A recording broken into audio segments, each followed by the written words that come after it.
Okay, to don knee ROM, first thing you want to do is get the knee joints positioned with the kneecap right in the middle of your leg from front to back and in line with the kneecap.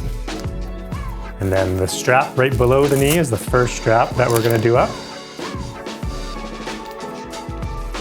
Get the padding done up first. Buckle this strap onto number 1 here, and pull that snug that up tight. This strap is basically what's holding the brace on, so even without doing the other straps on, it should be in place and shouldn't really move anywhere. You can then do the remaining straps. So the one right above the knee is number 2, and the little blue clips just clip on. Down at the bottom here is number 3, and then at the top here, number 4. And that should be good.